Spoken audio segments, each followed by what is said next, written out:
স্বাক্ষর করবি না তোর জীবন হারাবি। ক্ষিপ্ত হয়ে মারমুখে আচরণ করে, চিৎকার করে ঘোষণা করে আজ থেকে এই পরিষদের চেয়ারম্যান আমাদের মুস্তাফিজুর রহমান ডালিম ভাই। আমি মোহাম্মদ নজরুল ইসলাম, পিতা মোহাম্মদ রকিবউদ্দিন, সাং ডোমকুলি, পোস্ট বাসুদেবপুর, থানা গোদাগাড়ি, জেলা রাজশাহী। আপনারা ইতিমধ্যে অবগত হয়েছেন আমি ৮ নম্বর বাসুদেবপুর ইউনিয়ন পরিষদ নির্বাচনে স্বতন্ত্র প্রার্থী হিসেবে ভোট করে নৌকা মার্কার বিরুদ্ধে বিজয়ী হয়ে চেয়ারম্যান হিসেবে সুনামের সাথে এলাকায় জনগণের সেবা করে যাচ্ছি। আমার নির্বাচনের সময় প্রতিদ্বন্দ্বী প্রার্থী হিসেবে জনাব শফিকুল ইসলাম আওয়ামী লীগ মনোনীত প্রার্থী, ২ নম্বর মোহাম্মদ মাহফুজুর রহমান ডালিম বিএনপি মনোনীত প্রার্থী প্রতিদ্বন্দ্বিতা করে পরাজিত হয়। এই তৃতীয় স্থান অধিকারী মাহফুজুর রহমান ডালিম ৫ই আগস্ট ২০২৪ পরবর্তী সময়ে গোদাগাড়ি তানোর আসনের বিএনপির মনোনীত প্রার্থীর আশীর্বাদে মদদে ইউনিয়নে সন্ত্রাসের রাজত্ব কায়েম করে বিভিন্ন সন্ত্রাসী কার্যক্রম চালিয়ে যাচ্ছেন।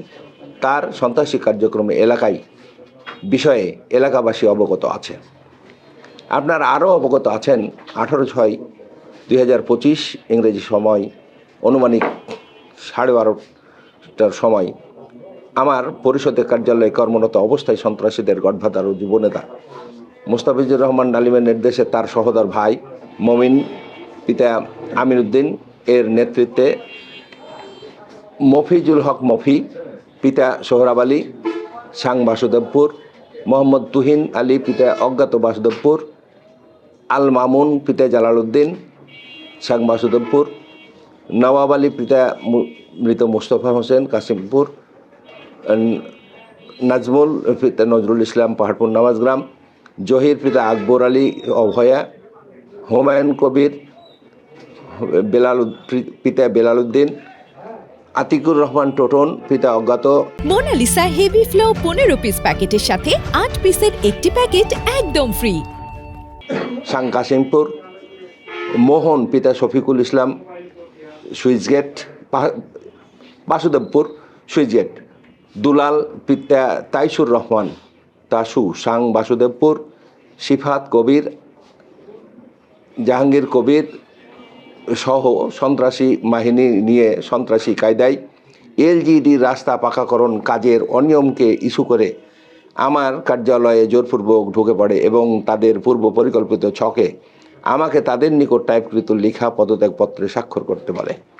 আমি তাদের বলি আমি কেন আপনাদের লেখা পদত্যাগপত্র স্বাক্ষর করব। তখন তারা অকথ্য ভাষায় গালিগালাজ করে স্বাক্ষর করবি না তোর জীবন হারাবি। আমি আমার অপরাধ জানতে চাইলে তারা ক্ষিপ্ত হয়ে মারমুখে আচরণ করে এবং দেশীয় অস্ত্রের মুখে জিম্মি করে তাদের লেখা পদত্যাগপত্র আমাকে জোরপূর্বক স্বাক্ষর করতে বাধ্য করেন, যা আমি প্রাণনাশের ভয়ে বা ইচ্ছার বিরুদ্ধে স্বাক্ষর করতে বাধ্য হই। ওই সময় দলগতভাবে প্রায় 40-50 জন লোক লাঠিসোঁটা ও দেশীয় অস্ত্র সজ্জিত ছিল। আমার স্বাক্ষর নেওয়ার পর তারা চিৎকার করে ঘোষণা করে আজ থেকে এই পরিষদের চেয়ারম্যান আমাদের মুস্তাফিজুর রহমান ডালিম ভাই। অবস্থা বেগতিক দেখে স্থানীয় জনসাধারণ বিষয়টিতে গোদাগাড়ি থানা এবং বাংলাদেশ সেনাবাহিনীর এবং উপজেলা প্রশাসক অবহিত করেন।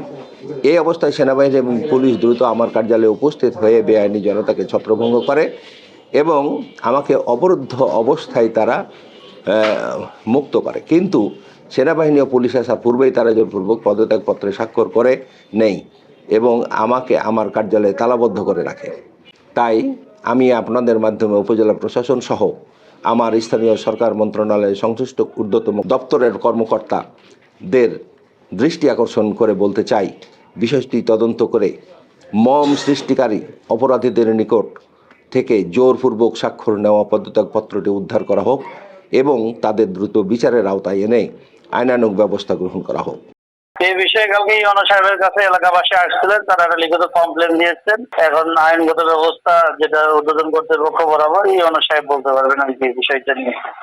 তার কাছে এলাকাবাসীরা অভিযোগ দিচ্ছে তার দুর্নীতির বিষয়ে। পদত্যাগপত্র তো ওইভাবে কখনো হয় না, জোর করে কাউকে পদত্যাগ করানো যায়। যে আইনগত ব্যবস্থা সেটা ইউনো মহোদয় জানবে আর কি বিষয়টা।